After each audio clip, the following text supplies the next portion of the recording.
Kitty everyone, welcome back to My Pagan Life once again. As always, are you a tea enthusiast? Great, so am I. Make sure to stay tuned because I'm about to tell you what I've recently learned about one of my favorite drinks.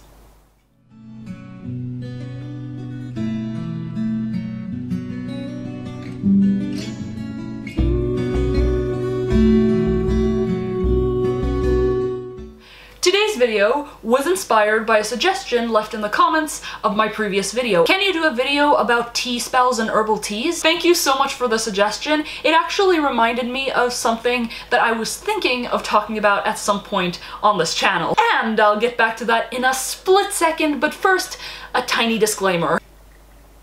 Other than for pure enjoyment, I use tea as a tool to enhance certain practices, like say meditation. But I don't do tea spells specifically. I don't do tea leaf readings.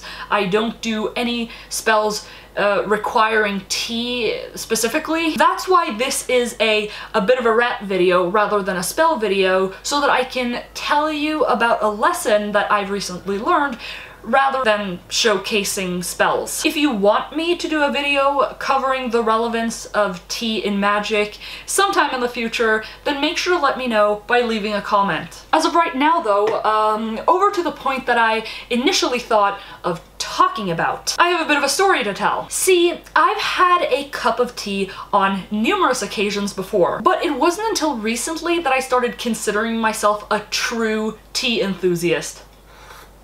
I had come across a store where they actually sell oolong tea, and good oolong tea at that. From that point on, I had finally rediscovered my love for tea, and I started drinking more tea, different types of tea. Then came December, and I was getting ready to do some gift shopping for all of my wonderful friends. And that was when I remembered I have a friend who really likes tea too. I went out and I bought a book that I had been looking up ahead of time called The Healing Power of Tea. This must be perfect, I thought. I mean, it's all about teas and... wait a second. Tisanes? Tisanes? What is that? Oh well, what does it matter, I thought. As long as it's about tea, it should all be nice and dandy. But I too was curious to see what this book actually had to say on the subject of tea. And I guess this tisane stuff or whatever. So before wrapping it nicely and sending it off as a gift, I decided I'd read some of it. I checked out the section called What is Tea? Despite that I was already fairly convinced that I knew what tea is. You know, some plants or leaves steeped in hot water. It would genuinely surprise me if most people did not think of this as the definition of tea. Still, I thought this book might touch on some aspects of things that I didn't consider before, so I gave it a go, and it did. And here's what I've learned. Tea, as in real tea, is actually derived from a very specific type of plant, and after conducting further research, I came to discover that that plant happens to be the Camellia sinensis. And yes, all real teas are derived from this plant, be it black, green, white, yellow, oolong tea, you name it. The only real difference between these types is the way in which they are processed and fermented. Fermented?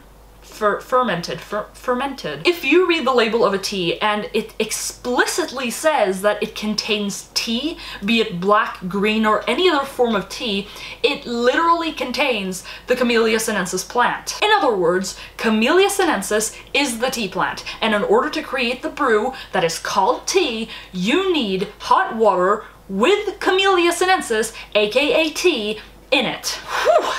I know. It's crazy. Well, at first it actually wasn't all that weird to me, because I didn't stop to consider the one thing that truly is crazy about all of this. Isn't there tea that does not have Camellia sinensis in it? Like, I've definitely not heard of the Camellia sinensis plant, and it's definitely not in my cup of tea. No! Just because a certain brand labels their product tea, or that it just looks like tea, doesn't mean it's actually tea. Cinnamon, hibiscus, chamomile, natural cinnamon and apple aroma and other natural flavors, toasted chicory, orange peel, and roasted carob.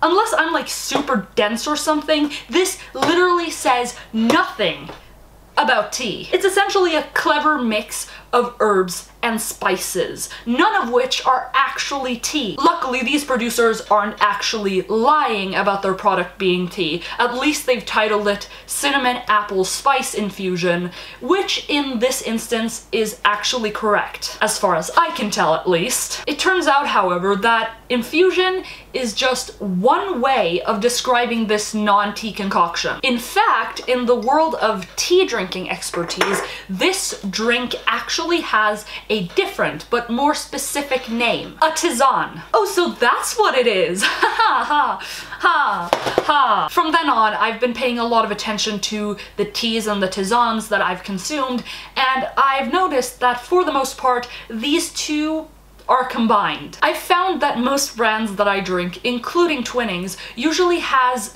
green tea or black tea as the base, and then they've added other herbs and aromas to it, or flavors to it.